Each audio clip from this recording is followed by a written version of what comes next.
Shopping for your colonoscopy prep a week ahead of time is my best tip for a smooth operation. You're going to be on a low fibre diet for 3 days before getting ready for 2 days of bowel cleansing. But before you get started, if you're on blood thinners like warfarin or have a pacemaker or defibrillator, call the clinic and talk to a nurse. Keep taking your other tablets. If you're on the contraceptive pill, note, laxative drugs can prevent absorption of the pill, so take extra precautions until your next cycle begins. And it's a good time to check that you have someone to pick you up after the procedure and who'll stay with you overnight.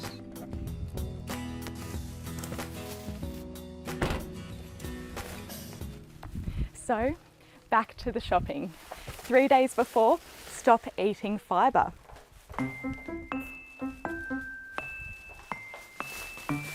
Now, you can eat white bread, croissants, cornflakes, plain biscuits, white pasta and rice, couscous, avocados and cooked fruit. You can carry on eating meat, fish and eggs. Dairy is also fine. Just avoid stuff with roughage in it, like peel or seeds. And no red or green coloured drinks or jellies. Think bland. John's been eating bland now for 3 days. I'm not a very good cook. If you look in the refrigerator, you see I've quite a few frozen meals there. But I was a big salad eater and I've missed that by not being able to eat the salad vegetable items. But there are other vegetables I've been able to throw in. The day before, your job is not to get dehydrated, so drink plenty of clear fluids. From clear soups to herbal teas. You can't have any alcohol or dairy. Keep taking aspirin if you have to take it every day. Check you know what you're doing if you live with diabetes. Like John with his type 1 diabetes. And there's no solid foods today, nothing by mouth tomorrow. And that's why the sugar levels are a bit difficult to maintain. I'm taking insulin, but it's not matched with any food, you see, so that's a hard day for diabetics. We manage people all the time with diabetes. We do change some of the medications a bit to make sure that they don't become hypoglycemic, so their sugar doesn't drop down too low. 10.3, I'm very pleased with that. I'll just take half the normal insulin because obviously not taking food, I'm fasting and there's no carbohydrate that I've got to control. There's no food on the menu today, only clear liquids. You can drink tea or coffee without milk, apple or grape juice without pulp and not red. Water or vitamin water is fine so long as it is not red. Fizzy drinks are fine so long as they are clear. Sports drinks, fine so long as they are clear, yellow or orange. Coconut water, fine, no pulp though. Ice blocks with no milk or fruit and not red. Are you getting the red message loud and clear? Jelly, fine, but no red. Green or yellow only. Broths are fine, no pulp, noodles or bits. Honey and sugar, fine. That's food and drink covered. Now for the medicine. The preparation after the 3 days of low fibre diet is now all about developing this cleansing fluid that's going to clean out my bowel. Now the day started at 8 a.m. It says prepare the magnesium citrate by dissolving in 1 glass of hot water, 250 mils, and refrigerate until ready to drink. So something just to be a little bit careful of is the effervescent nature of the powder as I pour the hot water in. By 3 o'clock, it'll be nice and chilled, and you'll be ready to take it with the 3 yellow tablets. And also the GlycoPrep. The 3 litres I had to make up, I did so at the same time this morning. I'm going to drink 2 litres today, 1 litre in the morning. John took part in the National Bowel Screening Program. His sample had some blood in it. I understand it could be polyps, and I know unless they're removed sooner rather than later, they could develop into cancer. I also understand it could be a bit of inflammation in the bowel.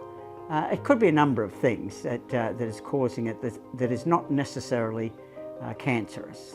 It may be nothing at all, but then if it is, I've got the advantages of early detection. It's now 5 p.m, time to take the GlycoPrep, the 2 litres. I'm going to spread out over the 2 hours by taking 250 mils every quarter of an hour. I'm going to take advantage of the full 2 hours and not try to be gung-ho and take an excessive amount. To make it easier, I'm going to drink it through a straw. Actually, that's better than all the bush lawyers led me to believe that this was going to be quite dreadful. Well, I know it's my first 250 mils, but it isn't too bad.